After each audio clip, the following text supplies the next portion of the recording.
Good afternoon. Good evening. Hey, do me a favor, hit the like button on your way in. We got a long runway until the live show starts at 6 o'clock. If anybody has got eyes on Rob McCoy, we need to know why he's taking his clothes off. You know, Charlie, before his death, was over in Korea.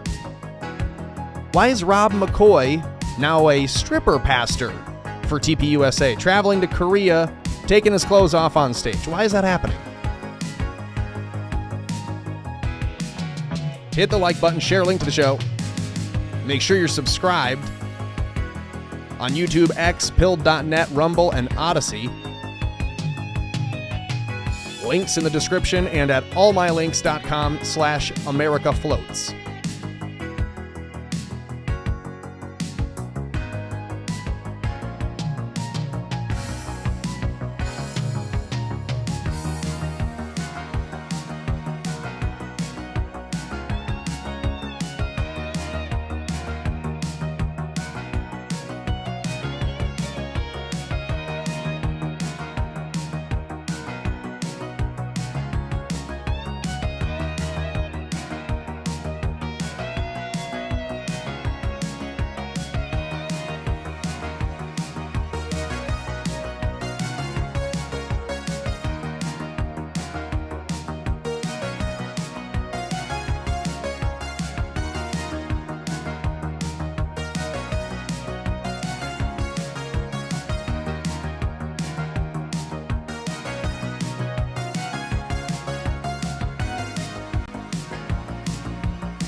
hit the like button, share a link to the stream if you would.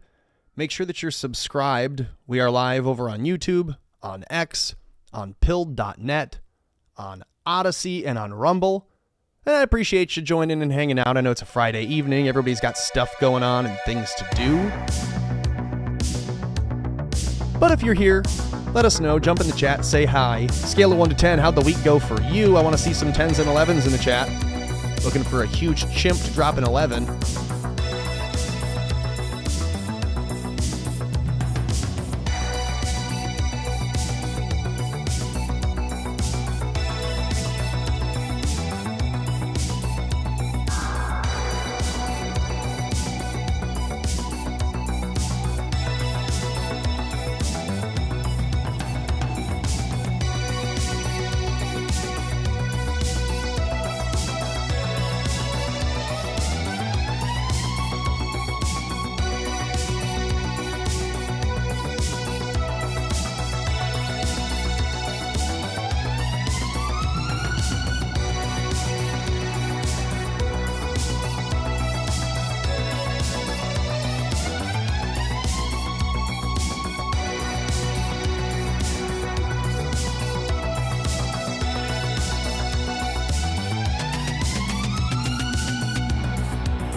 Alrighty, well, let's jump into some things, shall we? If you would, hit the like button, share a link to the show.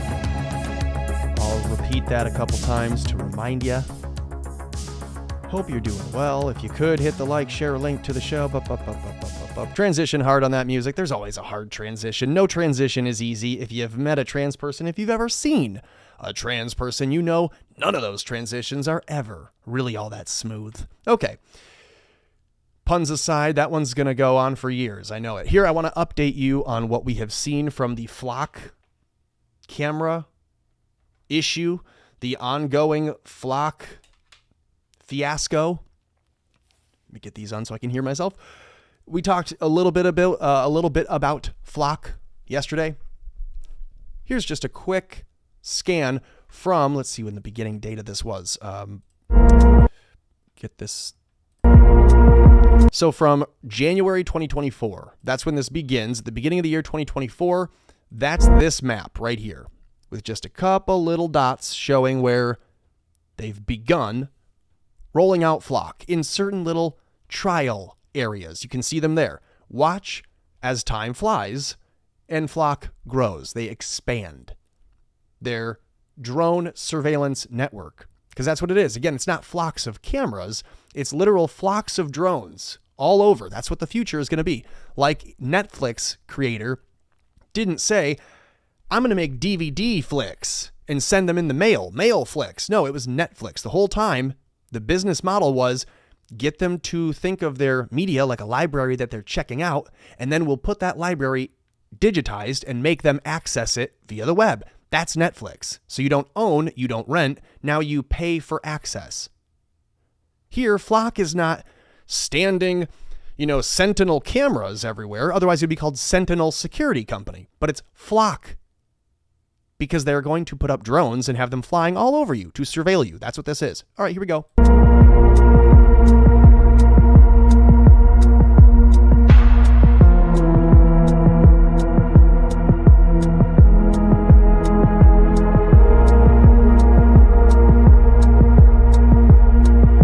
It's like a virus. The way that Flock spread across the country, it looks like an illness. It looks like a blight. So, just a little update. We talked about this last night. Now we'll move on. Some more fun things for today. Here we can start with some I told you so's, some told you so's. You love a good I told you so, don't you? Here they're going to tell you the CIA was well aware that the 2020 election had some malfeasance, had some issues, had some bugaboos in it, and it was a taboo for you to ever mention it. Now we have, exclusively from Catherine Herridge, she has CIA emails showing they were working against Donald Trump to aid foreign intelligence, we'll just leave it at that, and the Democrats in the 2020 election steal. So listen to this. This might be news to you. It might be a nice refresher from 6 years ago. And while we're at it, let's just point out that Owen Schroyer is 100% right. This happened under Trump's watch. He was the president. And then he just allowed the thieves to take it. And now that he's back in power, back in office, does nothing to them. Seems a little fishy. And if you were playing along with me then, I told you my theory is that Biden is a turtle on a fence post. He's been allowed to take office because he's going to be the human shield for the people that are running Trump. You see COVID, you see the economy crashing, and they say, let's not make Trump wear this. Let's allow Trump to be the hero when he comes back. And so the Q people were correct that the Biden presidency was a psyop on the country to show the people how bad it could get. It's half true. Here we go. So first, just your reaction to the president's announcement tonight. Well, I think it's a very significant announcement, not only what he said, but the fact that they are releasing these documents so that we can really fact check the claims we heard this evening. I've been digging into the documents already, and I found this November 2020 email. And it specifically states, it's a conversation among intelligence officials. It specifically states that they have, quote, deliberately massaged one of our pending PDBs, that's the president's daily brief, to avoid any direct links to the election. And that is consistent with my reporting. So the CIA, charged in part with briefing the president for his president's daily briefing, the intel packet that he receives first thing to make him aware of all the different ongoing issues in his purview. The CIA is, as she says, massaging it. That's their polite way of saying they're lying. They're lying and presenting the president with false intelligence to make it smoother for them to carry out an election steal. We don't want the president, Trump, as he's sitting there talking to us, John Ratcliffe at the CIA and others, we don't need him to be asking questions about how we're going to stop the steal that we ourselves are carrying out. And if we are ever caught, we're going to blame China. That's Israel's whole MO lately. Israel is going to kneecap you in your own country, and if you notice that it's happening, you're shown China as the boogeyman. China's to blame for all of the policies that the Israeli dual citizens are enacting in your country. It's the people who are benefiting organically from it. They're to blame for the parasite in your country's brain, making it kill itself. Okay, here we go. I understand the whistleblower complaint alleged, and I think we're now seeing it in the emails, that there was an intentional effort to suppress intelligence about China's influence operations. And this was, Katie, like a massive effort, what they call a multi-domain operation. That means trade, it means diplomacy, it means open source information, it means social media. So all the levers of power China had to influence the U.S. elections. In your reporting, you've said that a senior intelligence official emphasized to you that in 2020, China was not held to the same standard as Russia and other adversaries, including North Korea, Iran, and proxies like Iran and Russia and North Korea. didn't have any real impact in 2016 nor in 2020. Are we supposed to believe that China had more impact than they previously had or previously have tried to? Do we think that China all of a sudden had more undue influence in our country? I'm sure they helped the Democrats after 2016 because it would benefit them. So I'm not doubting that China would want to give money to people like Tim Walz, right? He's like China's best friend. And before him, Kamala Harris would have loved to have gotten some Chinese money. Joe Biden, we know, got tons of Chinese money.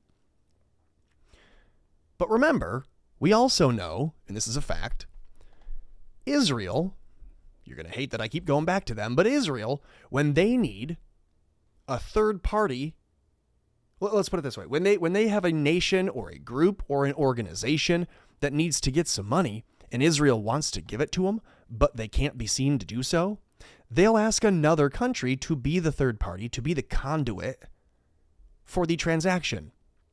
So we're told, right, high level, we're told Qatar, the Qataris, they just gave a bunch of money to Hamas. They must be anti-Israel, right? Only you find out that Israelis were the ones who asked the Qataris to give the money to Hamas because they didn't want to be seen to be doing it themselves, but they still needed their guys to get that money.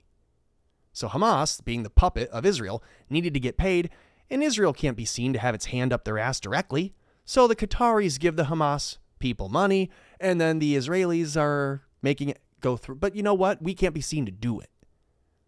Okay, so why would we not think the same thing happening here? Why would China be super excited to help kneecap and cripple the American economy if they're not also secretly, not so secretly, partnered up with China or with Israel? Remember, Israel has told us in the West, Israel's partnership in the West is dying out, and we are now seeking new investment opportunities in the East. Israel has admitted this. They say, we're looking now eastward. We're looking to get out of business in the West and to invest more into our Chinese partnership in the future, right? If there's going to be a multipolar world, the East and the West is going to be represented, Israel thinks, by them. They're going to supplant us. Israel's going to stand on the shoulders of America and take the head position. And then when the getting's good, jump over onto the shoulders of China and leave us as a headless, deadless, lifeless body. That's what they're going to do. That's what they'd like. That's what this seems to me. So when we are caught with our pants down, Israel, when everyone is aware of the Israeli influence, now we can use the CIA to roll over on itself and just blame China. Leave all of our dual citizen guys in place. Hezbollah, and that the Chinese influence operations were consistently downplayed while Russia's were routinely amplified. You also talked about this whistleblower who was reportedly retaliated against for trying to bring this information to light. So in the summer of 2020, as we're heading into the election, in the intelligence community, there were indicators of this Chinese influence operation. Influence operations means that you're trying to affect the outcome of how people vote or their sentiment about a presidential candidate. It's different than an interference operation, which is penetrating voting rolls and voter systems. So, to be clear, China didn't actually do anything actively to subvert or stop or hamper our elections. They did not put a thumb on the scale. They just front-loaded and watched it be confused and fucked up. Our own intelligence did the thumb on the scale. Our own intelligence protected the people who ran the racket to collect the ballots and to harvest them illegally and to tabulate them illegally and to just fucking fudge the numbers. Who cares? We're going to shred and burn all the ballots anyways. Send them to the hatchery. We'll have a fire. You remember, we've been through it all. So now they're going to say all of the responsibility, all the guilt lands at the feet of China instead of the people who are telling you openly they're now choosing China as their new partner instead of you. That country, that unnamed country in this story. Systems. And this whistleblower was raising the alarm about the influence operation, and then suddenly it all was suppressed. My understanding... Because they wanted it to happen. They were allowing for it, like the Secret Service in Butler. We allow for the threat to come in. We get him into a position we need so that we can use this narrative and we execute the guy and we say that this big thing happened. Perfect. You allow China to do the normal attempts, the normal funding of NGOs, the normal subversion of your elections. Nothing more than they typically do. But this time you allow it just to remove your guy so that, here's the real kicker, so that Trump doesn't have to take the fall for all of the bad years that would follow COVID during the Biden presidency. Would Biden have been a good president? Fuck no. But does that mean that Trump can play act as though he was really robbed? Oh, I was really stolen. I was really robbed. And he was, and so were we all. But his intention was never to push the issue.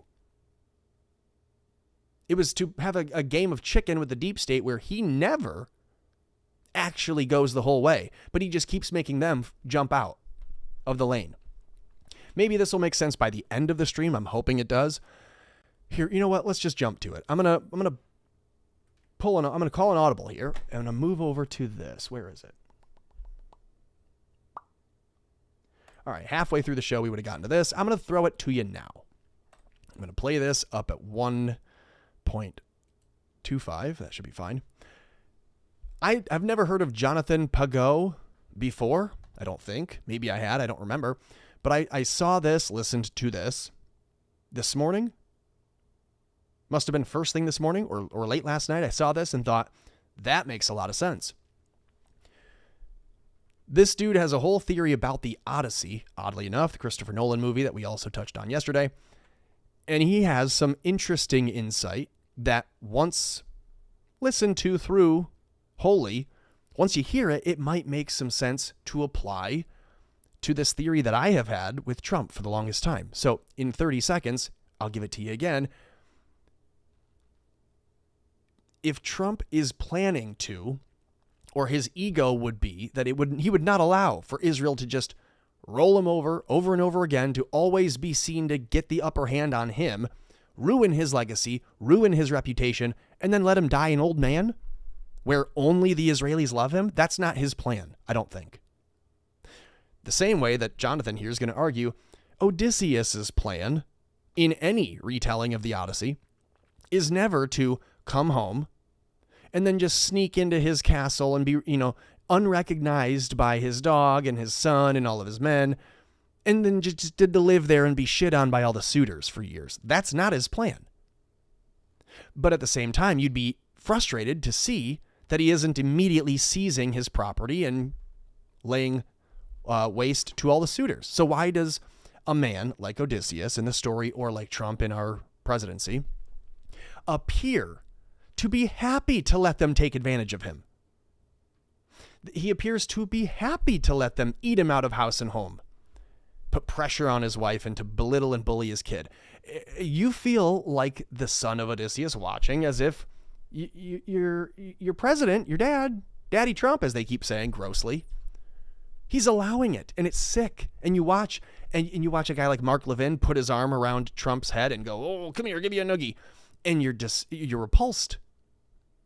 And you're wondering, when is he going to pick up the bow and slay all of these people? And you had a lot of people losing faith, thinking Trump was a sellout from the get-go. He was never going to flip on Israel. He was never going to take all of this power and influence that Israel has, ball it up, package it, wrap it up all nice and tight, and then lob it back in their laps. He was never going to do that. He was never going to get rid of them. This theory, and the theory that this guy applies to Christopher Nolan's wokeness in the movie, I think has some legs. So I'm going to play it and not interrupt. I know. If I can actually play it and not interrupt, it'll be a miracle. I'm going to play this without interruption because I want you to get the same unfettered hearing of it that I had. I'll add my opinion later. But you take this, you listen to this, and you tell me if this could be applied strategically to what Trump is doing. Is it a Sun Tzu, pretend you're weak when you are strong play? You finally make it home, but now the battle's not over. You got to get rid of all these people, and you're outnumbered. You're unarmed. How do you do it? And as Jonathan says, this movie shows Odysseus allowing himself to be abused so that he can learn how to attack the people that he has to see their vulnerabilities, identify the vectors of attack before he attacks. Is Trump possibly doing that now? Is it like the longest gambit in politics that we can think of recently? Going on 10 years with military intelligence backing the whole thing. Trump handpicking all of the worst possible people for each position and then fluffing them, making our greatest ally get behind them, and then watching as one by one they pop like kernels in the microwave, exposing themselves. And the only constant, the only run through, the through line in all of this is the military backing Trump. Now, when you look at Biden's presidency, that looks to be all but proven. Flag fringe, gold, and all. So are we now watching a political odyssey? And are we watching MAGA? All the MAGA-nauts are lost. And it's America first here at the home. I don't know, but I'd like to hope. So here, now that this makes sense to play, I'll play it. Last night, I went to see Christopher Nolan's The Odyssey movie in the premiere here in Montreal. And obviously, I went with some trepidation because of all of the criticism that has come up and all of the questions that have come up about the casting and what's going on. And I have to say, I was hoping that some of these decisions were superficial, that they weren't going to enter into the story, weren't going to taint, the story with politics and, kind of subversion. And oh my goodness, not only did the story not do that, but it did even more. The story that Christopher Nolan told, the way he told it, is one of the most meta things I've ever seen. The entire movie is a Trojan horse. So like that bit I kind of like. When he explains it that way, that makes sense. The whole movie is a Trojan horse. This is Jonathan Pedro. Welcome to the Symbolic World. And it's not going to be as bad as you think. It's going to be good. In the past few decades, we have seen many movies in which there is a kind of trickery that is used. There's a kind of subversion. There's a bait and switch in which we tell you that you're going to watch the story of this or that hero, that you're going to watch something that you would care about, that would tell a great kind of adventure story. And then ultimately, when you go and watch the movie, you realize that it's just propaganda, that you realize that it is, it's actually a kind of vehicle for a message that is annoying and political and bashing you over the head.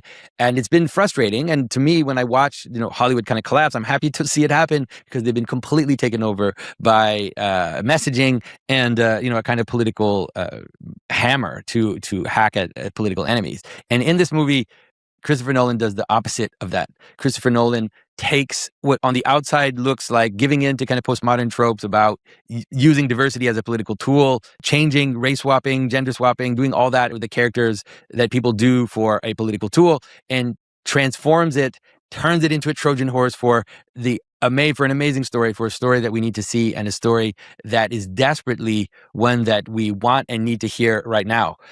We have to remember that, in a lot of the media, in a lot of the stories that we've had before, it wasn't the fact that having female characters or having characters of diverse origins that bothered people. Those have always existed in storytelling. We've always had stories like that. The problem was using the swap and using the change to kind of make it into propaganda. That is what is very frustrating. Nobody has a problem with the movie Aliens with a female lead, but then people have a problem with the Marvels because the use of a female leads in those movies is just used to bash on people and to try to get them to swallow some political message, right?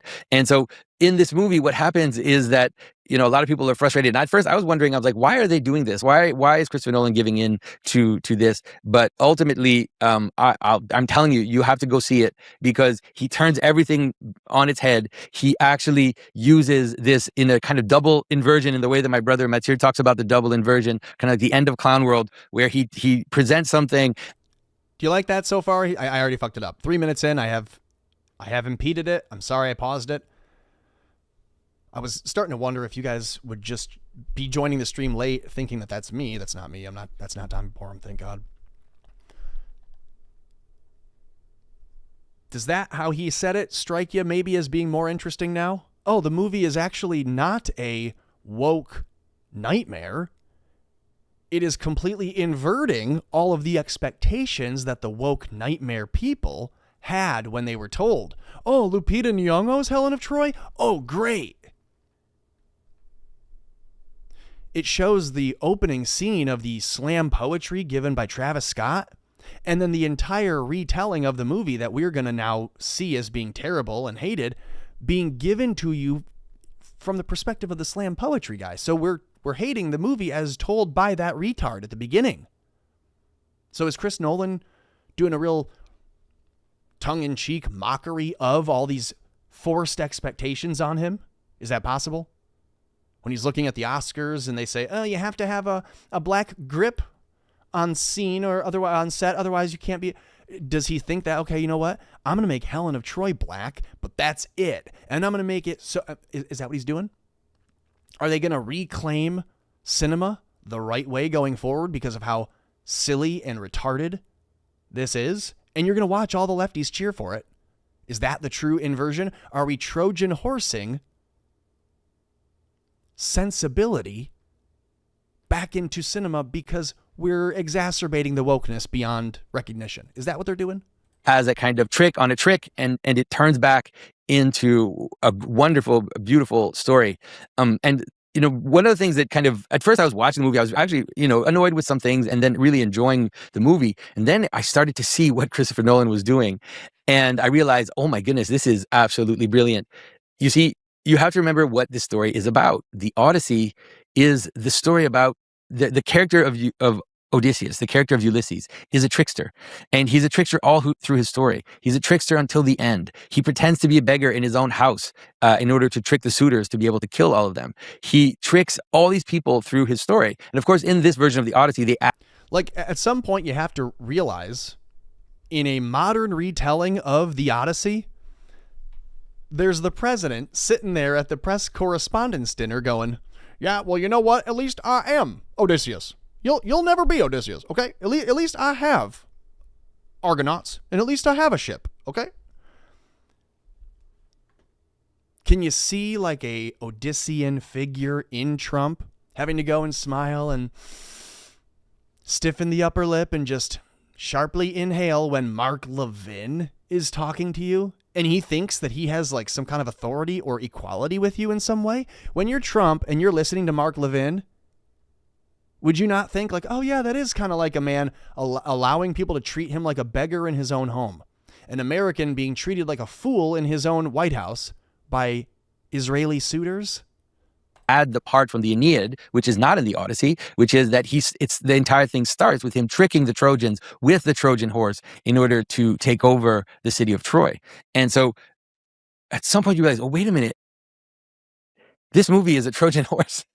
This movie is like a reverse Trojan horse where he has put on a kind of veneer of postmodernism, but inside is the story of the return of the king, the return of the father, the remembering of your home, the returning home, and then the passing of authority to the son, the ennobling of the son who will replace the father in an act of filiation rather than an act of revolution, which is what we've seen in the past decade in storytelling.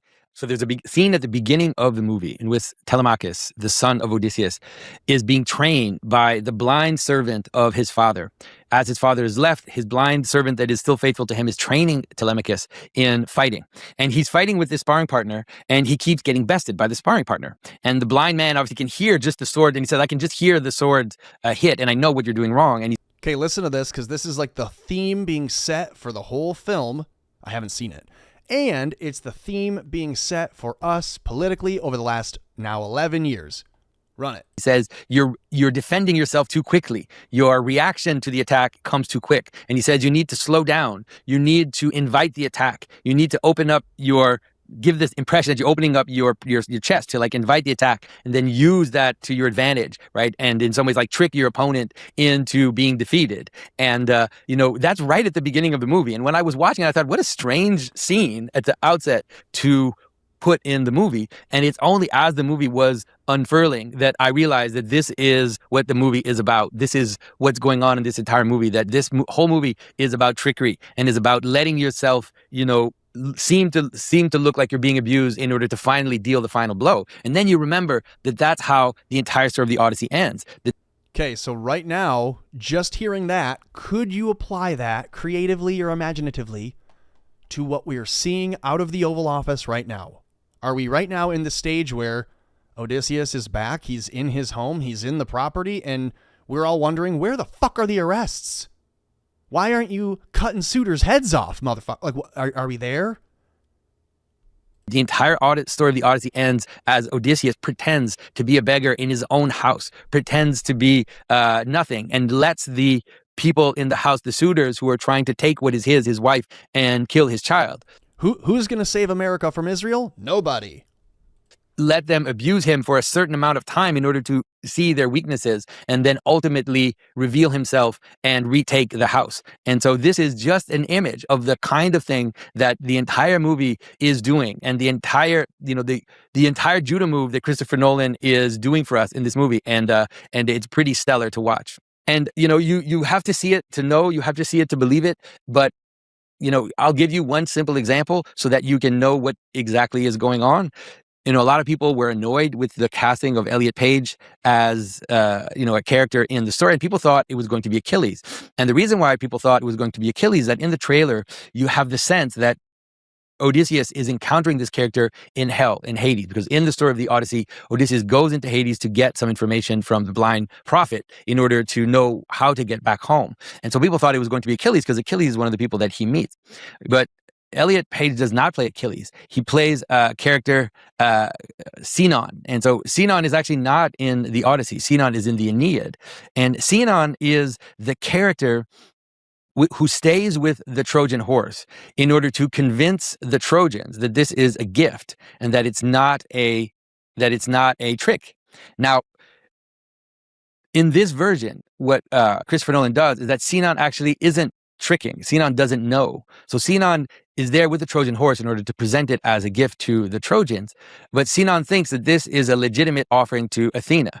And it's only when the Trojans bring the horse in and kills Sinon that they discover that it is, in fact, a trick. And at first I thought, that's an interesting, weird change in the story. Why are they doing that? And then... So you get that? I didn't know that, but that's news to me. Let it be news to you.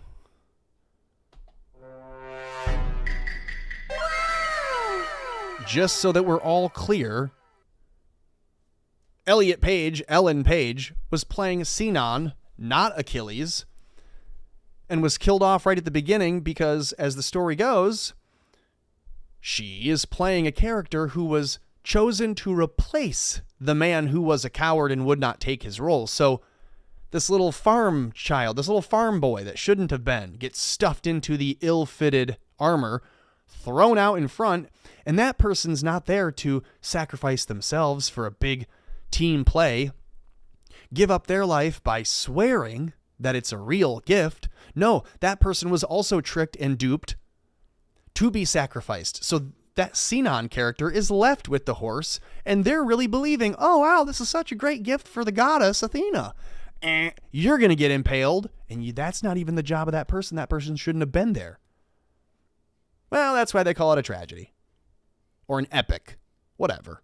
If you want to know what it is that Christopher Nolan's doing in this movie, you have to look at the places where Nolan changed the story, because he adds to Sinon's story. Sinon is such a minor character, and he makes Sinon into a pretty important character in the story. So in the story of the Odyssey, while Odysseus is away, of course, there are these suitors that come to Odysseus' house and try to convince Penelope, Odysseus' wife, that Odysseus is dead and that now she needs to pick a new husband.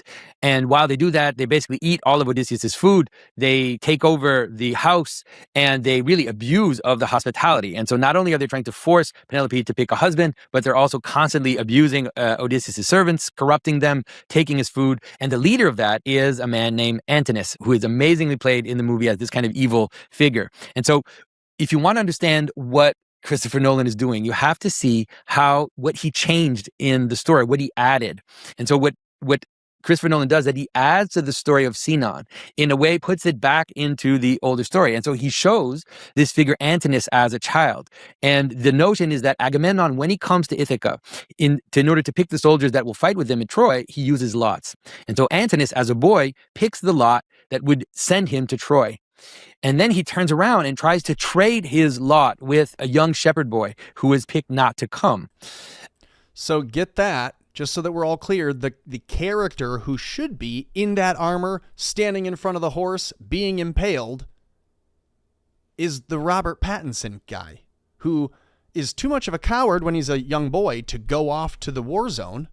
So instead, he stays behind and ends up being the leader of the suitors who all get slain at the end. Either way, you can't outrun your destiny of being murdered on the battlefield by Odysseus. That's what you're learning. And so you can imagine the shameful situation. And so Odysseus comforts the family and says, don't worry, Antinous doesn't have to come to the Trojan War. Imagine that. The guy that you're sworn to serve, your liege leader, your king, whatever, spares your life. He looks at you and you're 13 and trembling and your knees are knocking, and he's like, this is going to be bad either way. Look, if I take you, we're fucked because I can see that. This is a mess. And if I take the kid to replace you, that guy's going to die too. But, I'll promise your family that I won't take you. I'll instead take the other guy. That's fine. So he takes the other guy, sparing the kid. Kid grows up to be the lead bastard. Ain't that life? Stay here and protect my home, stay here and protect my wife and my child as you grow up. And then he picks this shepherd boy, and the shepherd boy is Sinon. And so the character played by Elliot Page is this replacement of a man, because the man that was supposed to go fight isn't willing to play his role and ends up going in these devious ways.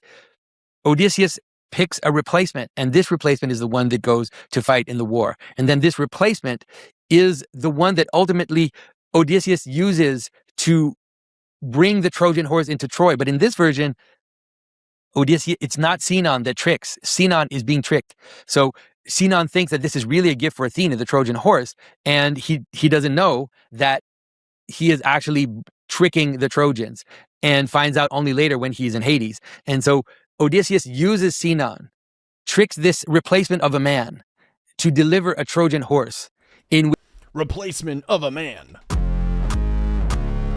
which he is going to, ultimately bring about this story. And so in a meta way, it's the most craziest thing you've ever seen, where this character that is ambiguous is a replacement of someone who should have actually stood up and been a man, is used to trick people into accepting a story about the return of the king, about the return of the father, and the return of the son. So Elliot Page's character, in the most directly lifted from the material, for the source material to be as accurately shown on the screen as it could be, you find a unreal, like a soy boy, a replacement man, a not really a soldier, throw him in there to be sacrificed, and not that character, and having not that character any the wiser to it.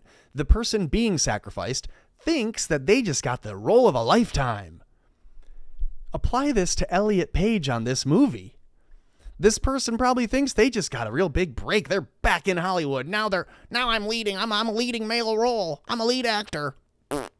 Joke's on you, motherfucker. And this source material proves it. You got given the role of not a real man who gets sacrificed to make the point in the film. And best of all, again, the actor and the character both don't know and think that they're the winner in it. Imagine being Elliot Page telling your girlfriend, oh yeah, I'm really excited. I'm so excited to finally get on screen. It's been such a long time for me. I'm going to be a lead actor. I'm a supporting actor in a major blockbuster. Oh, how exciting. And then you find out you were chosen because you're not a real man, and the character's not a real man, and we're killing that character off almost instantly after making it kind of a paraded fodder piece. It's like a little prop we're going to pop up there, and then, and that's literally what happens in the movie. But I don't think the actor was told that when they were signing on, which is just like the character itself. All right. It is spectacular. And this is the kind of strategy that Christopher Nolan uses all through the movie. And the same thing with all the other problems that people have kind of surmised was going on. Nolan just judo moves it and makes it into exactly the story you want. And the end of the movie, folks, it's really hard to tell the story in a movie because, of course, the Odyssey is a series of vignettes of different episodes in different places where the people land. And so it's difficult to feel when you're reading the poem or, when you're looking at the story, it's discontinuous, right? And it's in some ways is meant to be discontinuous because you're supposed to experience the kind of chaos and the kind of wandering that Odysseus faces and feel like this desire to return home. And all of the things are wilder and wilder, right? Are related to our world now. If you look at the things that the crew goes through, the fact that they got turned into pigs and kind of fall into their own desires, the idea that Odysseus, becomes addicted to eating the lotus flower and becomes like a drug addict while he loses himself and forgets himself. And so, but really, Nolan is able to weave it in a way that ends up being a very kind of convincing, powerful story. But really, the third act, my goodness, the return of Odysseus home. It's like, if you like the Unforgiven movie by Clint Eastwood, you are in for a treat. It is absolutely stellar and beautifully done, very powerfully done. And and interestingly enough, the movie ends in a very powerful, surprising way. It pulls on a tradition of Odysseus that is not in the Odyssey and that Deacon Seraphim really loves about it.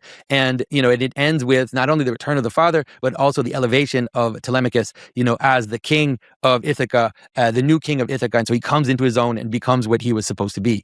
And so it is, like I said, it is really a masterstroke. It is one of the most meta things that I've seen in a very long time, the way that Nolan is able to take a story about trickery, about a character that is involved in trickery and deceit, but it also wants to return home. And then to do a meta thing where he uses the entire movie as a kind of trickery to get people to accept the message of remembering who you are, returning home, the restoration of the husband, of the father, of the king. All of the things that I've said are really important so that we can kind of find our strength. And the movie is really also about the end of a world. It's about the end of a post-war world because the entire frame of the movie is framed as someone who is, of course, returning from combat, has done things, has seen things, has engaged in things that are unacceptable and that are transgressive. And he knows that's what he's doing. And then all through the story, he's forced to... Yeah, can I just point one thing out?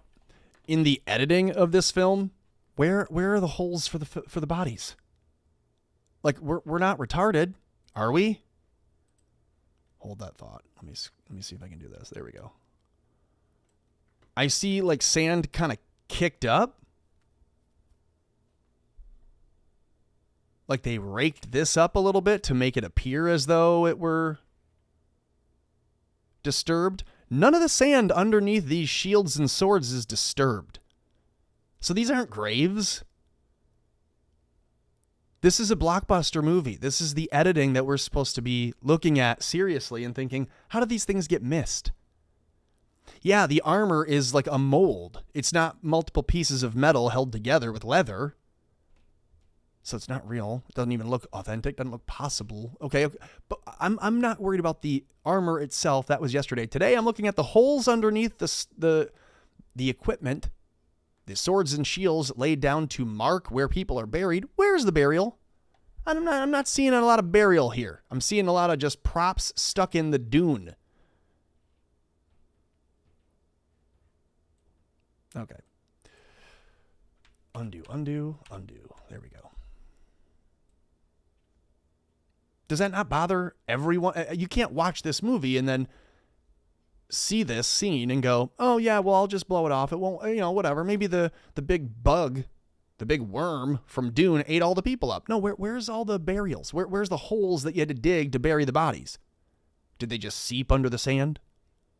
In things that are unacceptable and that are transgressive. And he knows that's what he's doing. And then all through the story, he's forced to make compromises in order to finally return home. And those compromises cost him, cost his crew. Obviously, the story of the Odyssey. His crew, they all die. And, it's a tragic thing. It's a difficult thing. And so when he arrives home, he is this like broken shell. He doesn't know if he can return home. And Nolan just hammers it in beautifully that, the fact of the war itself and the scandal of the war is what is preventing Odysseus from returning home. That it's not just all the gods and all the other things, that right at the moment when he engaged in the scandal of the war and the treachery that was involved in the war, that he knew that he probably couldn't return home. And so when he finally does, and he finally does meet his wife, and he finally, goes through everything he needs to go through in order to find his wife again, who's been faithful to him.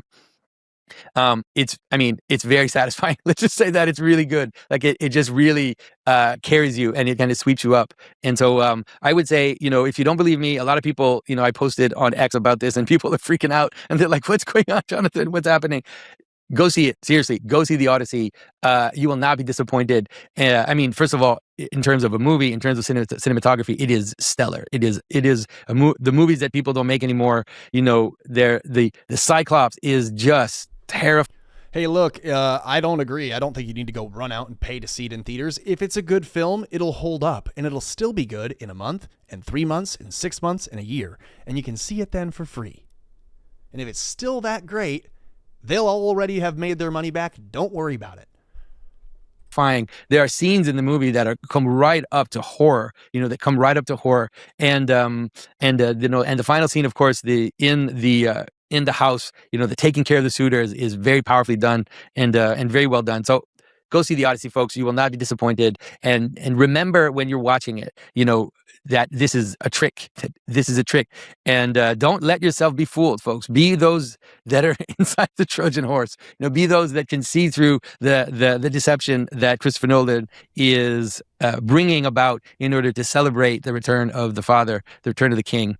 And the beginning of a new world on proper foundations. And so I hope this was helpful for you, and I hope it will encourage you, and I'll see you very soon. Bye-bye. See, I like that. I like his take on it. I don't know if it's the one that you would take or if the one that you would come to on your own accurately or otherwise, not sure. But I appreciated his perspective on that. Now let's look at some other things, right? Did we go here yet? Did I say good morning to you now that we're more than half the way through? Did we show you this yesterday? Come here, bird. How freaking cool is that? And then the sequel. Some of you weren't really sure if that was a trick or not.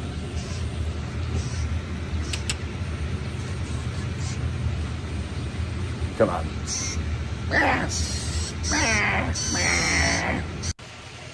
Now this morning.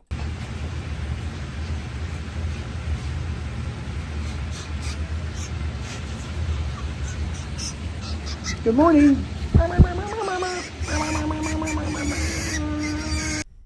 So that's the blue jay that I don't know if you can keep hearing pounding against the wall outside. I see you. I'll be out in a little way. I'll be out in a little while. You're okay. Just chill out. The bird is now aware that there is an inside. We don't just disappear when we go through the glass. And so now it's just been staring for the last 2 days, just staring.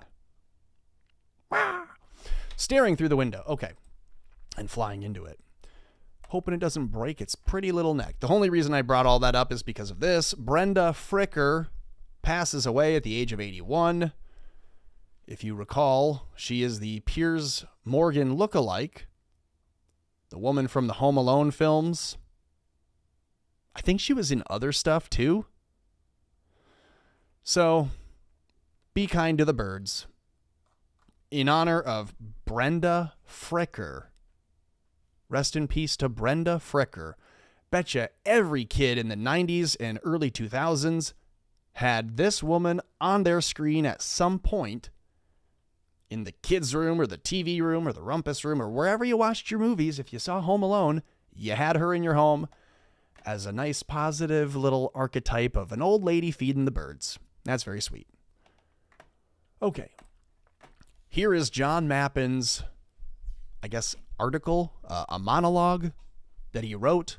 And so I saw this last night and I wanted to wake up this morning and do like a dramatic reading. You know, like how X will do like TikTok Lite now. So if you see a post, they want you on X to record your face over top the post explaining it or talking about it. And I considered posting this morning and reading it to you. But I'm just not that guy. If you want to read it, I'll share it. You can read it. Here, I'll read it to you now. From John Mappin, friend of the show. Sincere friend of the show, John Mappin, writes this. And I wouldn't do an accent. I'll be respectful. The 10 days that changed the future. How one tweet became a chain of events whose consequences are still unfolding, by John and Irina Mappin. There is a moment on the timeline of this universe of great significance. It lasted little more than a week. Yet, viewed from the perspective of history and eternity, rather than headlines, those few days deserve careful examination. Some events seem insignificant when they happen. They are noticed only by those paying close attention. Later, however, they reveal themselves to have been inflection points or turning points. Not to be punny and ironic here. This, we believe, John and Irina write, was one of them. The 21st of April, 2018, labeled The Tweet. The spark was astonishingly simple. Ye, then Kanye West, wrote just 7 words. I love the way Candace Owens thinks, quote unquote. For many, it looked like nothing more than another celebrity tweet, but it was anything but. The statement instantly signaled that perhaps the world's most influential musician intended to step outside the accepted cultural script, and that was enough. Within hours, Candace Owens replied publicly, quote, I'm freaking out. Please take a meeting with me. Pretty great response. I would have said the same. The conversation and the controversy had begun. A few days later, the 29th of April, their meeting. Only 8 days later, Ye met Candace Owens and Charlie Kirk in Los Angeles. The discussion reportedly centered on politics, education, culture, media, and what had become known as the free thinking movement. Yet you can't take them on without them catching on to you very, very quickly. So you have to call yourselves the free thinking movement, because if you called yourself anything else, they'll say, you're a Nazi, you're Hitler 2.0. Even just saying, make America great again and put America first in 2016, that got labeled you a Nazi. That's the free thinking movement. Photographs from the meeting spread rapidly. The following day, Ye published the now famous whiteboard listing ideas, including family, school, education, culture, media, politics. What's something that all of those things have in common? Who's trying to subvert and ruin all of those things for the West right now? Those who understood strategy recognized something significant. A coalition was beginning to form. Freedom was on the rise and the enslavers were terrified. We noticed. On the 29th of April, before we ever had met Charlie Kirk, we posted publicly. We wrote about Camelot, freedom, truth seekers, and what we believed represented a remarkable moment. The following day, we compared Ye with Cecil Beaton. Not because of politics, but because both possessed the willingness to challenge convention. A few days later, my thoughts became even clearer. We wrote that mental enslavement was the deepest form of slavery. Whether people agreed or disagreed, we believed a new conversation had begun. Then comes the phone call. An unexpected phone call around the 4th or 5th of May 2018, a mutual friend contacted us. His message was simple. He believed Charlie Kirk should know us. So this is someone who knows both Ye and Charlie Kirk and Candace Owens, and might have a British bone in his body, we're not sure. Can you think of only one person? He believed Charlie Kirk should know us. He had observed how we'd worked alongside others supporting Trump's election campaign during 2015 and 2016, and felt that we would understand Turning Point's larger purpose. An introduction was made. Charlie replied enthusiastically. Candace Owens was copied into the earliest correspondence with Charlie. They were planning a visit to London. That was the moment our acquaintance, which led to our friendship, began. He then says about Jerusalem on the 14th of May in 2018.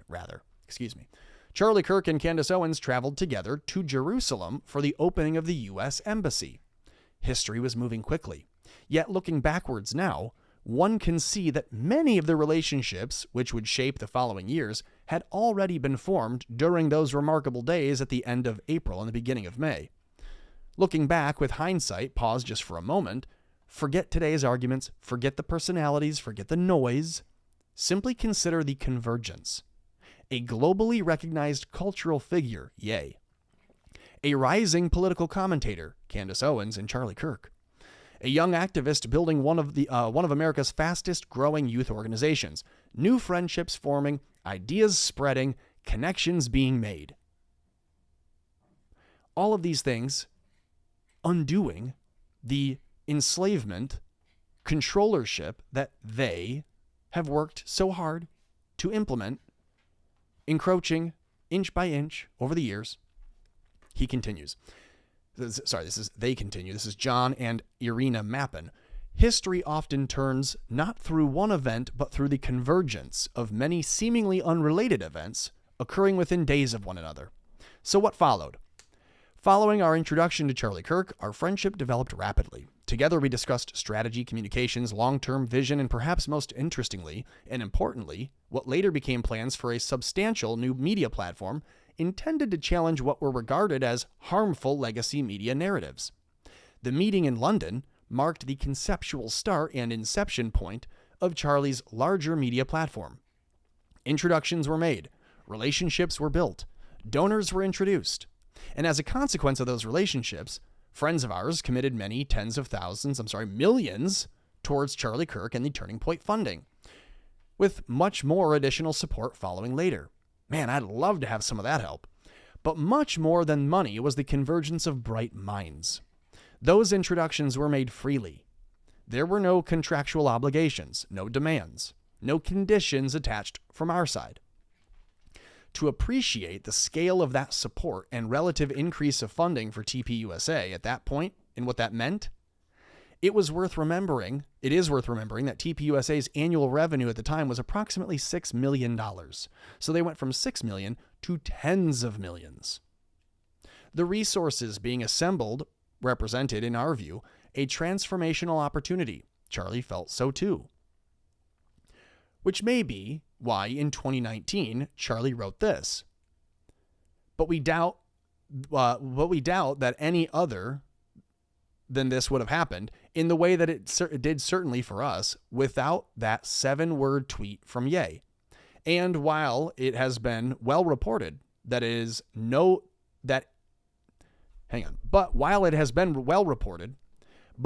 less significant in its import, Candace and her chance or providentially inspired meeting in London with George, who became her husband and her spiritual and intellectual partner in life, lived in the fullness of Christ's love, also in part occurred as a direct consequence of these motions. So, just to be sure and clear, Ye's post about Candace Owens gets Mappin introduced to Charlie, Ye introduced to Candace, Candace introduced to George.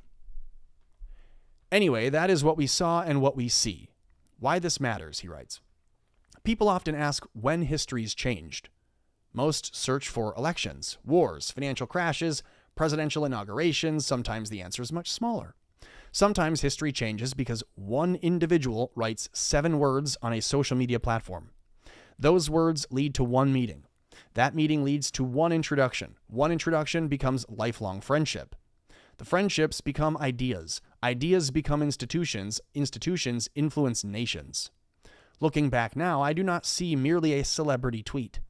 I see one of those rare moments when multiple paths converged and the future quietly chose a different direction. Whether one agrees with every individual involved is almost besides the point. The sequence itself deserves study. And he has studied it. Because sometimes eternity whispers before history even shouts. So here's the timeline. On I think it was the 18th of April, he writes the 21st. Let's not be inaccurate here. On the 29th of April? No, the first date was what? 21st of April? Okay.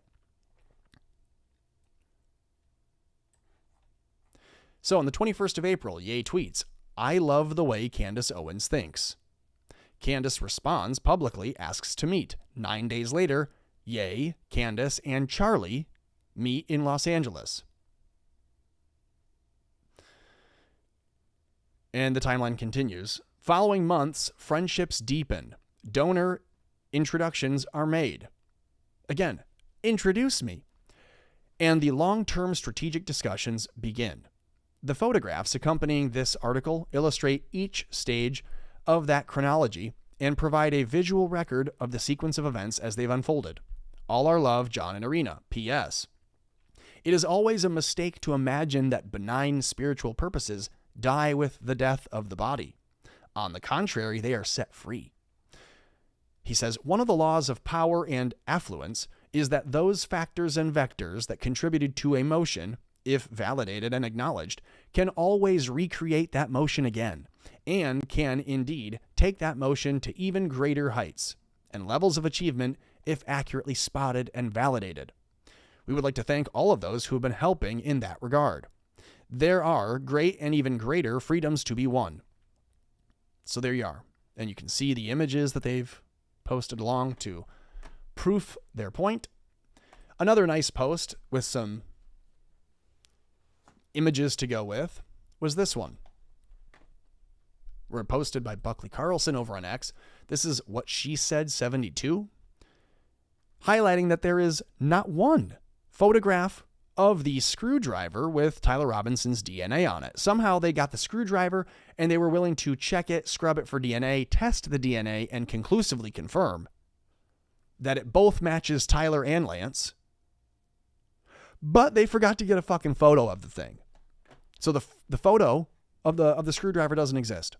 Video of the screwdriver being found on the roof adjacent to the Low C building doesn't exist. We don't have any evidence of it being found. No photos of it. For all we know, it doesn't exist. Could they just come up with that? Could they just write in a little line item? Hey, we found this. There's no video of it. There's no photo of it. But we have a conclusive DNA test that says it's two people's samples on there. That makes sense? Not to me, it doesn't. Maybe this will make more sense to you. From Alley Files, she had posted this just before I went live. She wrote, please send to real Candace Owens. The reflection doesn't match. Reflection shows him standing.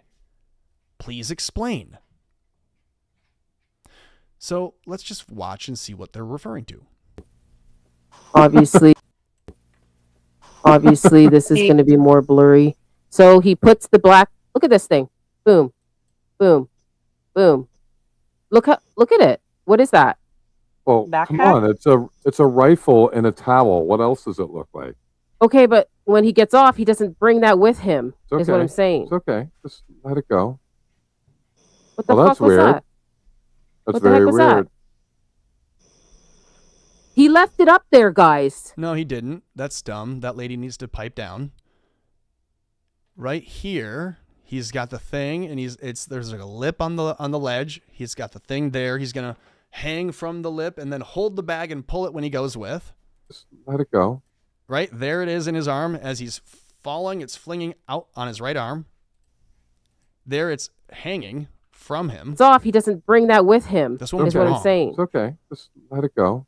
Right, so it's there in his arm. That thing that he's carrying, the bag that they say is a towel with a rifle disassembled in it.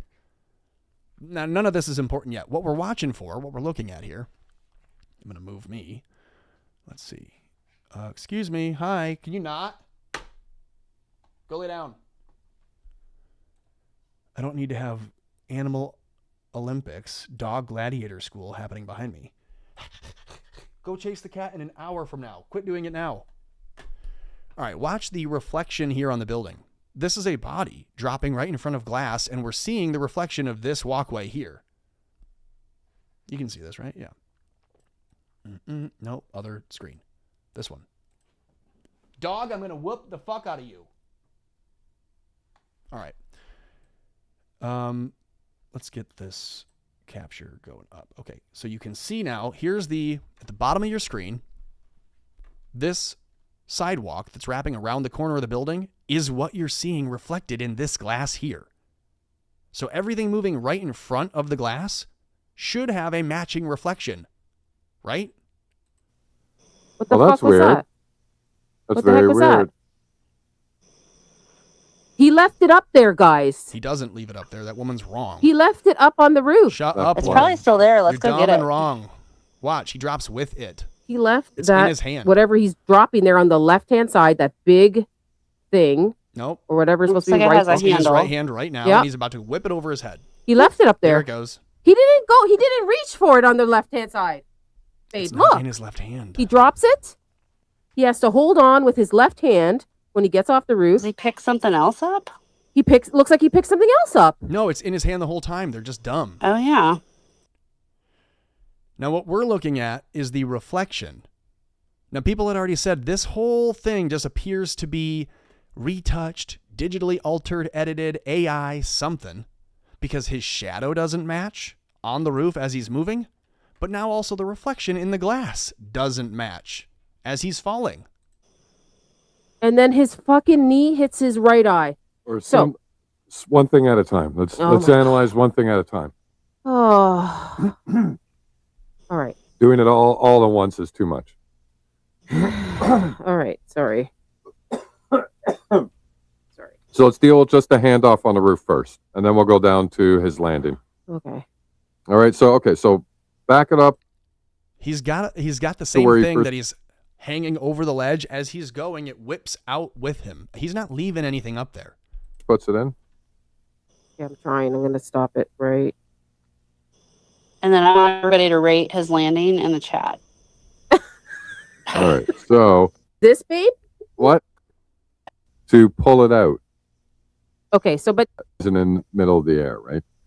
oh, okay. Right, you got to take that into context, babe. So okay, so he puts something there. Look, so now he puts it See, you saw it come over the ledge with him in his right hand. He's coming over the ledge holding the same thing he just set down. down, but then when he goes to get down, he's over top of the object.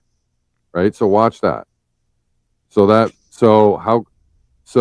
when he puts it there, you okay? You Yeah. think your brain's gonna blow up. So watch when he puts it down, now his body It's massive, babe. It's black and it's massive. Yep. And he reaches to the right. there, what so she right there. said. See right there, he's Right there, he's pulled it right over the side now, and he's hanging with the thing, and he's holding only with his left arm. over where the bag is. Right now, he's only holding with his left arm. His right arm is extended, and he's holding the thing. He's swinging over the ledge. Did you hear what she said? Yeah. I didn't mean that, Wisha. Wisha? What? These people are annoying as fuck.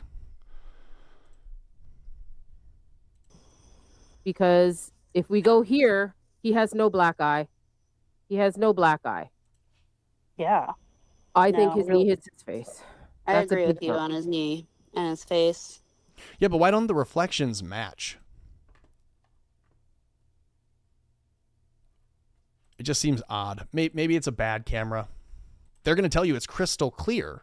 The TPUSA people are going to say they were in the courtroom, and so maybe the cameras don't pick it up so clearly, but if you were there, then you could see the shooter, right? Definitely not a mic explosion. The shooter held up his ID, gave a big thumbs up. On that thumb, we could see the print. It's for sure Tyler Robinson. Well, along with those lies, watch this. This just might be a little on the nose. You've seen the people who are, strippers that act like pastors. You see the pastors that act like strippers. Now TPUSA has combined the two. We've now got Rob McCoy taking his clothes off in Korea. 말씀 마치면서 말을 할게요.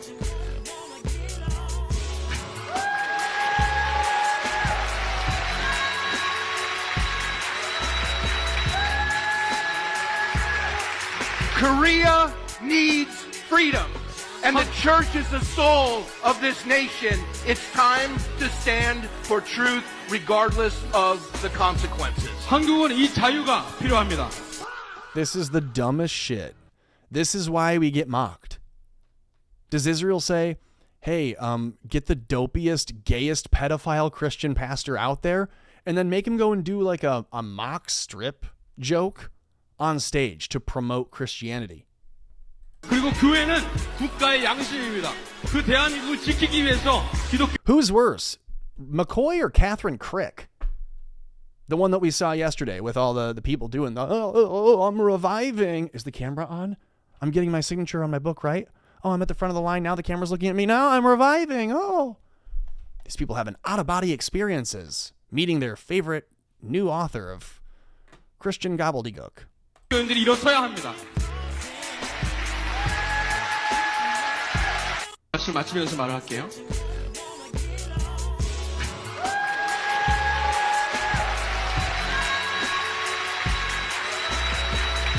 That's the gayest shit you could possibly do. And he did it. That's what TPUSA is doing. Now, let's move on to some more fun things. Some things that we can laugh at together. Let's see. Old World Florida posted this. This, you just have to enjoy. This man existing blows my mind. And bear in mind, he talks a lot about Hollywood occult and symbolism and shit. He's never worked in Hollywood, and he wanted to. And no wonder the Protestants are so mad. I was, like I said, I was operating on 5 hours of sleep.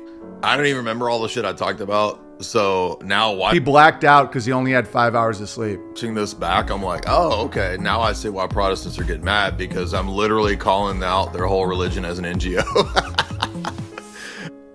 What in the fuck, man? I think Jay Dyer, the guy in the corner here, he sounds like the guy who does the fake cop TikToks. The dude with the long brown hair and the beard.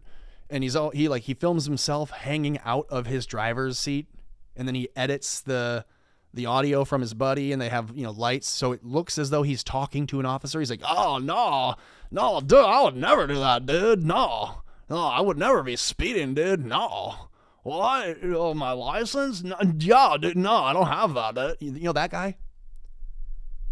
Why is Jay Dyer doing that voice? We all know that's not how anyone actually sounds. No one actually really sounds like that, dude. Oh, wow.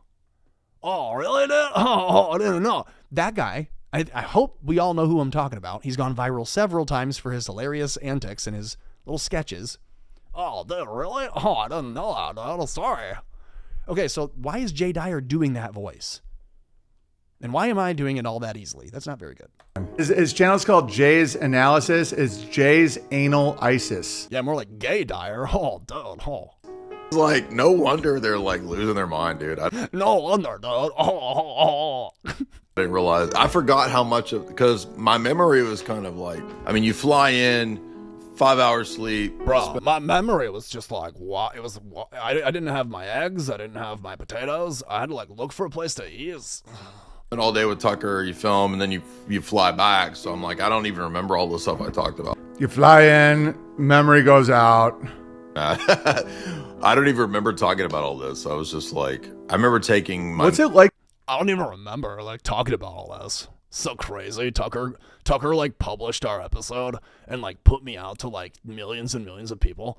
I don't even really remember what we were talking about. Jay, you sound retarded. You're not an expert on anything, but thanks for playing. Being that cool, right? Where you're wearing a hat and shades, and you don't even remember taking it to the Protestants because you only had a 5-hour nappy. The characters that I would make about these people did not even... It's worse. Yeah, dude, don't even make a character about me, bro. Just, dude, don't even.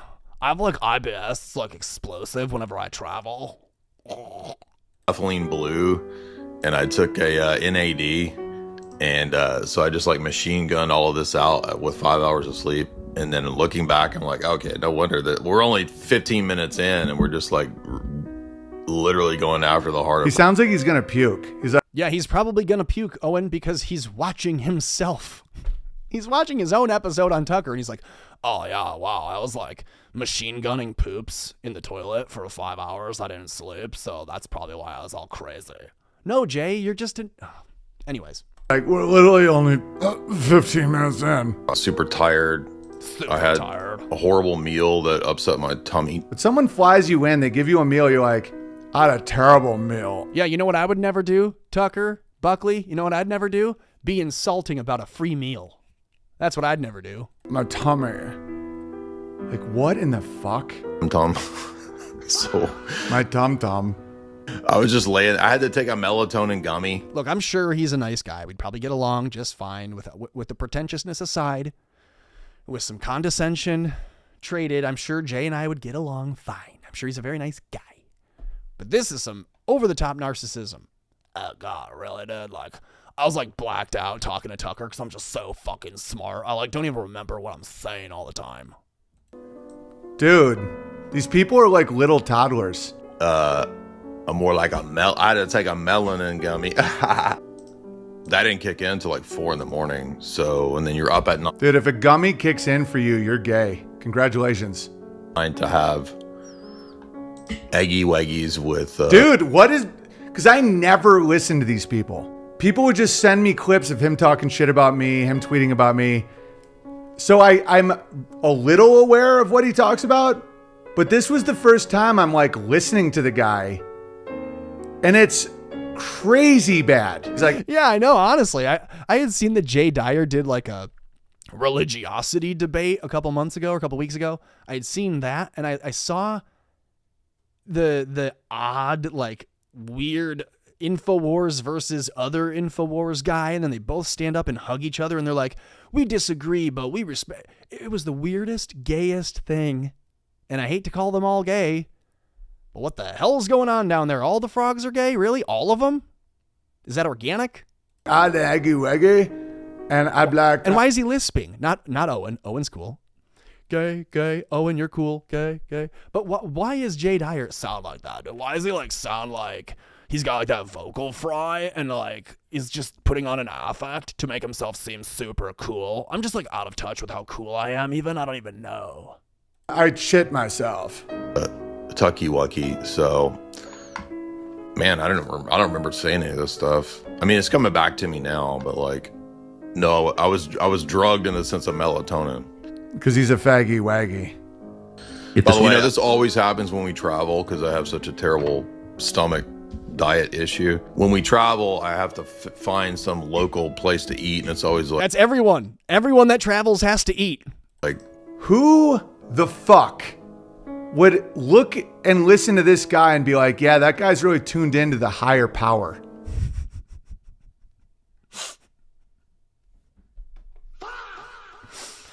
Oh, jeez.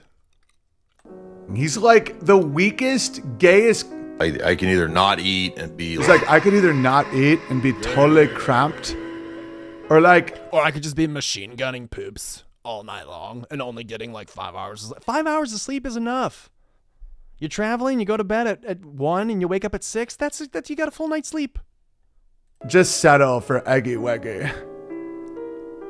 Frail and out of my mind, or I can eat and have like... It's always these guys like Andrew Wilson, Orthobro, with Jay Dyer. They're the weakest men you will ever meet in your life. That's why the pickle jar thing is so funny. It's this like meek, weak, sickly guy. And those are the guys that are like, but only through the Lord Jesus. Like they're like the most arrogant. That's why I find them fascinating. Explosive IBS issue. Dude, what in the fuck is wrong with him? Retired.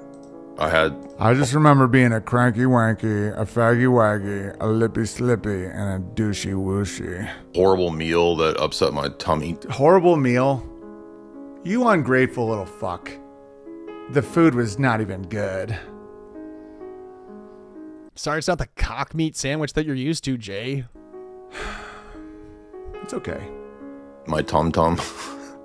My tum-tum. So my tummy. I was just laying. I had to take a melatonin gummy. It was at this moment he knew. He fucked up. Do you think that Jay knows that he had like a poor impression?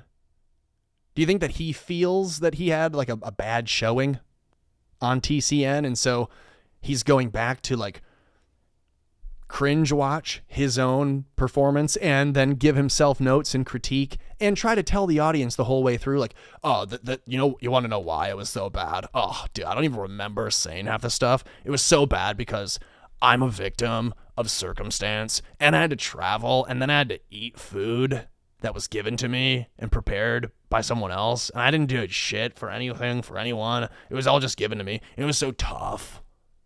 And I had to do some drugs the night before to chill out. And that really messed up my appearance. Really? I wouldn't let anything derail my appearance on Tucker Carlson. I'm more like I had to take a melanin gummy. That the joke literally implies that he sucked a black man's penis. Fact.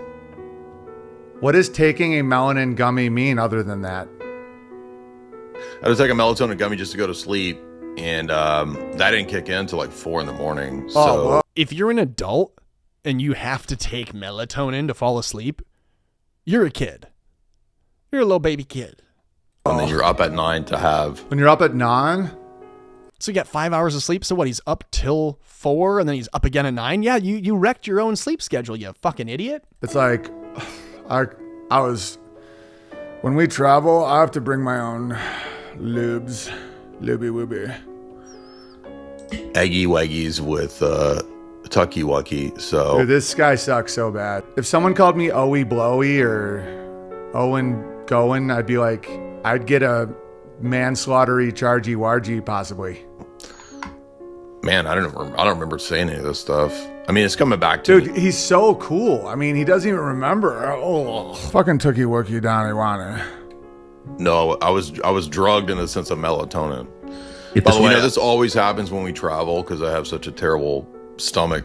This always happens. Diet issue. When we travel, I have to find some local place to eat, and it's. I mean, can you imagine? Everyone does. Everyone who ever traveled ever has to go find food where they are or bring it with them. Oh yeah, it was just so tough. I had to like eat eggs with Tucker in the morning, which was like totally not my thing, but I had to eat eggy weggies with Tucky Wucky. What the fuck? I have to go find a local place where they prepare me food, and sometimes it makes me poopy. It's like the worst. And then, so I can either... It's the worst. Not eat and be like frail and out of my mind, or I can eat... I mean, when I don't eat, I get real gay way. I sucky bucky. Eat and have like explosive... The Council of Nicey Wicey. IBS issues, and then try to do interviews. He just graphically described shitting in a toilet explosively and then loudly is sipping into a microphone. He's like, oh, Jesus, you could hear it. He's like,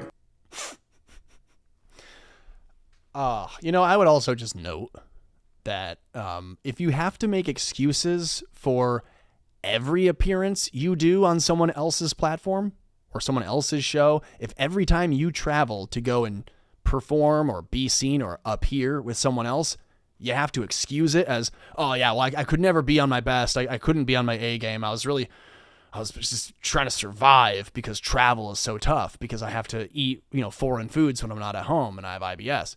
All those things are normal life for you. So they're not out of the norm. That should be something you can navigate.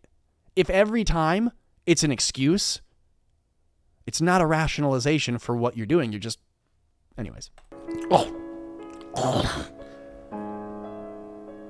I'm sure I would make a bunch of mistakes if I ever appeared with Tucker Carlson or if I ever got to interview Buckley. I'm sure I'd make a bunch of mistakes, but I wouldn't make the one mistake of blaming, I didn't get enough good food to eat earlier and I didn't want to be, famished. I didn't want to be faint. It was so tough. I didn't want to be a weakling, but I am. I would never do what Jay is doing. Narcissism, man. Anyway, let's crack some codes with Hollywood. I would go there, but I would poopy my panty wanty. Okay, so again, not looking for drama, but that had to be addressed. Well, I'm glad he did it. Okay, now back to some more important things. Here, I'll flip over to this. All right, a couple things before we go. Alex Rosen was on the news. You're getting put on the news, buddy. I'm gonna put you on the news. Here, Alex Rosen got put on the news by himself. Pred gets slammed and arrested for talking with two 13-year-old girls. Here we go. Get off of me! Hey, get off me! He's trying to hurt himself. No, I'm not! Let go of me! Let go of me! Stop! Get back from your video! Obstruction! Stop it! We're not doing this, come on. It is not my son! Stop it! Oh my God! Get your own. Leave him alone! You guys, you are an asshole! Don't taste me! I'm not gonna tase you, buddy. Don't tase me. I'm not going to tase you, buddy. Just put your arms behind your back, buddy. You guys, you are an asshole! Don't taste me! I'm not gonna Listen to the family of the pedophile screaming at Alex and his cameraman that they're jerks for busting their kid. alone! You guys, you are an asshole! Don't taste me! I'm not gonna tase you, buddy. Now is when you wish the lady cop would reach for the taser and do that whole thing where they grab the wrong weapon on accident and discharge a firearm instead. He has it under control! No! No! No! There you go. Get the lawyers! Get the lawyers! Get the lawyers. What, you think you have like pedo lawyers on speed dial? Mom and dad have like the creepy pedo lawyers on speed dial for you, buddy? There you go. Get the lawyers! Get the lawyers! Take the fucking cameras off of me! Sawyer, we're allowed to film, Shut man. up, you fat fuck! It was at this moment he knew. He fucked up. You can't call other people a fat fuck when you yourself have, the Michelin man wrapped around your gut like this. This guy's like, did I just hear him call that man that? Did he just, look at the face on this officer. He's like, did he just call someone else a fat fuck? What? Hey! Sawyer, we're allowed to film, Shut man. up, you fat fuck! Keep laughing at me, you skinny little twerp! Everyone's catching it. If you're fat, you get it. If you're skinny, you get it too. But he's the right size. Knock it off! Oh, get off of me! Hey, Get off! Sawyer. Can I kill myself a little bit? You knocked my grandma over. I don't mean to do that. This is Sawyer. Oh yeah, you smile. Sawyer Bills Smile. was looking at child porn online. No, he was not. Mom's chimping out right here. No, he was not. Oh, yeah. She is not tripping out. You know what? They're chimping out. So. Go over to my car and we can talk. Yes, sir. Absolutely. We have arrests in all 50 states. And Sawyer was messaging who he thought was two 13-year-olds. One of the accounts, he attempted to solicit nudes online from said 13-year-old. He claimed to have a Telegram account called CP for Life. Jeez Louise. So maybe that's something to take home with you. Jot that down. Some of these people are so ballsy, dug in, malicious. I don't know, what would you want to call it? Audacious? This is some audacity. To publicly have an account labeled CP for life, and your response to being arrested is, call the attorneys, call the attorneys, call the lawyers, get the lawyers here, get the pedo lawyers here to come bust me out. Which of the attorneys do you think are the ones that did it? Is it like the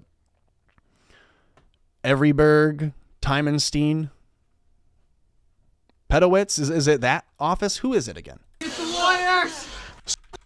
Get off! Not tripping out. Oh, he also says, I'm going to kill myself in a little bit. Knock it off. Oh, get off of me! Get off! Sawyer. Can I kill myself in a little bit? You knocked my grandma. He's like, can I just kill myself in a little bit? Apparently CP for life ain't that long if you're going to kill yourself. I don't mean to do that. This is Sawyer. Oh yeah, you smile. Sawyer Bills You smile. was looking at child porn online. No, he was not. Mom's chimping out right here. No, he was not. Oh yeah, she is not tripping out. You know what? They're chimping out. So.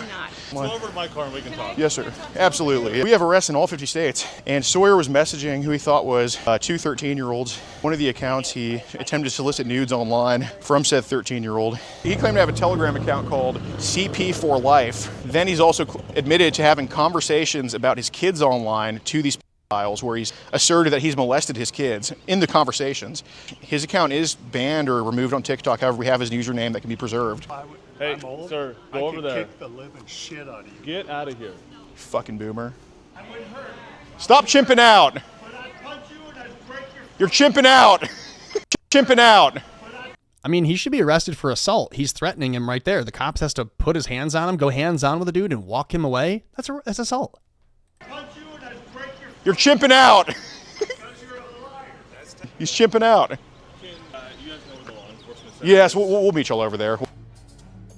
Damn. So now they have an app? That's pretty impressive. I didn't know that. So Alex Rosen launched an app to bust these Preds. Here I want to show you the rage from the Predators. It's not, it's not just the one-off. It's all of them. It's every time. They always say, oh, I was just here to help them. Or, oh, this would happen to me. I would never do it to someone else. I'm just here to save them from it. And then eventually they freak out, they scream, they become physically violent.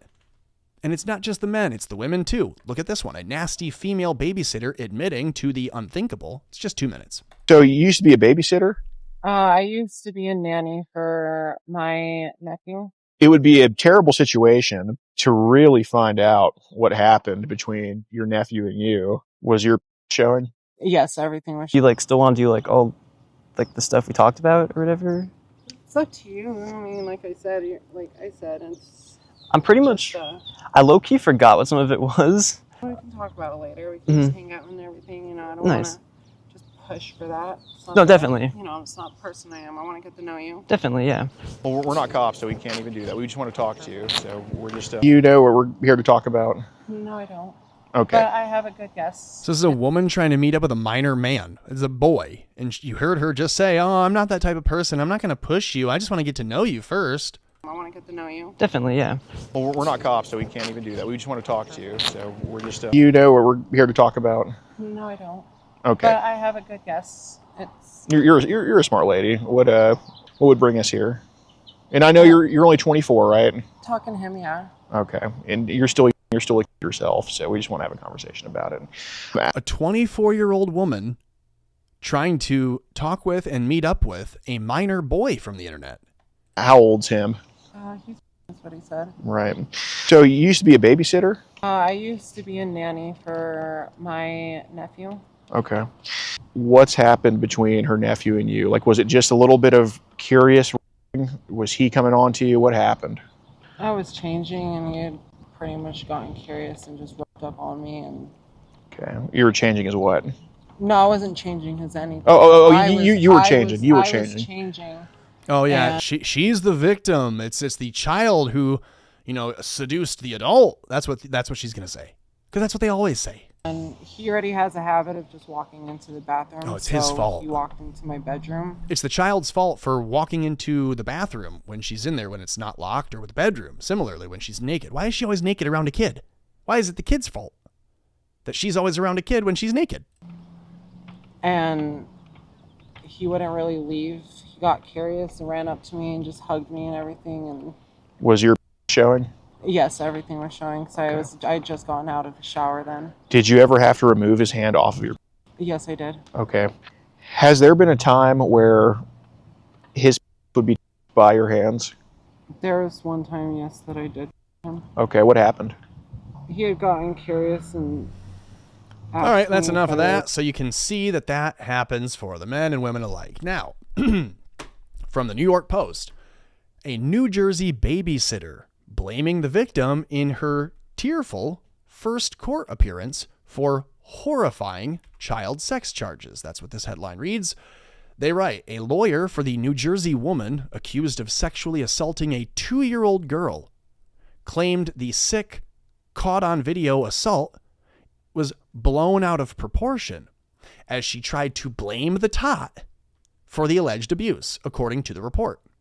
Victoria Cranmer sobbed during a hearing where a judge ruled she would be held without bail for the bizarre and troubling May 6th incident that took place when Cranmer was watching a child inside the girl's home while her mom was out, according to the report from the Asbury Park Press.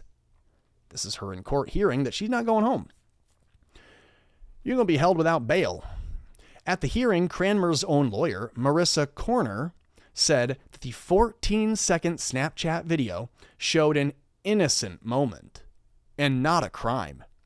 She says, quote, anyone who's spent time caring for young children understands that children often have little appreciation for personal space or privacy. Yeah, that might be true. But that's why it's incumbent on you, as the adult, to not let lines be crossed and to be very, very clear about boundaries, especially with children that aren't yours.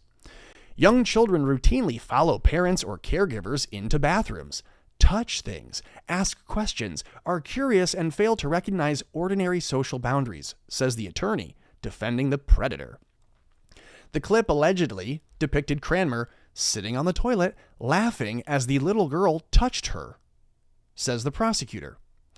Corner says children often engage in funny, spontaneous, or strange behavior that adults record because the moment is memorable or humorous. But why are you recording in your phone that you borrowed from a friend yourself nude behind a bathroom door with a child touching your genitals? That's criminal. You should be hanged. One word to describe it, says the judge, Kenneth Palmer, bizarre. He says, quote, I find it to be troubling there wasn't any attempt to stop the child from touching her. How long was it ongoing where you decided, I'm going to pull my phone out and get a little video of this?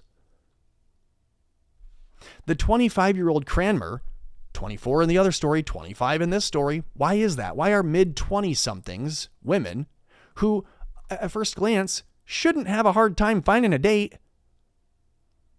are at home molesting young toddlers? 25-year-old allegedly caught after a pal whose house she had been staying in for 3 months took back her phone that she had bought for her, only to find that video in the Snapchat account. The friend was able to identify Cranmer in the video because of her distinctive tattoos, a crudely drawn set of breasts, and other ink on her legs. So she has a tattoo of titties on her legs. I'm sure the toddler was touching that also. That's just one write-up of it. Here's the other. Babysitter Victoria Cranmer's defense calls alleged child sexual abuse Snapchat video innocent interaction. This is the evil that we're up against. These are the kinds of people who we have to deal with. And I think we should deal with them the same way we deal with the flock cameras. Mask them up and cut them down. We need a purge. That's what I think. You let me know what you think of this and all of the different things we've covered here in the chat. I appreciate it. If you would hit the like button, share a link to the show, subscribe, follow, do all the things that I'd ask you to do. Head over to YouTube, x.com, pilled.net, Odyssey, and Rumble. allmylinks.com/AmericaFloats in the description of this stream. That's where you can find all those places. There's a TikTok clips page. There's an Instagram clips page, Tommy V Comedy. Check that out. Appreciate it. Let's see. Some chats that I had missed before. Hey, Mary Kate Delvey in the chat. Good to see you as always. Love you. Where in this analogy are we right now? Odysseus springs into action before the suitors bang his wife and kill his son. I feel like if Americans are the family in this analogy, Trump is watching us all get effed. Okay. One thought to that. If I want to be hopeful, I'll say, yeah, no, the Americans that voted for Trump 3 times, we're the Argonauts. We're dead. But we are hoping that the next generation has it better off without the monkey on their back that is Israel. I think that's what that would be. Because I agree, it's not looking good. It's like, hey, Odysseus, aren't you supposed to grab your bow that only you can string and start shooting all these motherfuckers? What's going on? Why are we watching this? Why is it not happening? Yes, it is Mikey's weird dad. That was who that was. Taking his shirt off on stage. It was so weird. Let's see that again. Where is it? Nope, that wasn't it. It's this one. Did I miss it? Here we go. Korea needs freedom, and the church is the soul of this nation. It's time to stand for truth regardless of the consequences. 한국은 이 자유가 필요합니다. Yeah, we got to stand for truth regardless of the consequences, says the guy who is making a media tour career out of lying about the assassination of Charlie Kirk. Tell the truth and don't fear the consequences, says one of the biggest liars associated with TPUSA. Isn't that fun? All right, hit the like button, share a link to the show, subscribe, follow, do all the things, and I will see you, I guess, on Monday. Probably Monday. Probably won't see you tomorrow. Probably won't see you this weekend. Unless I do. In that case, I'll see you.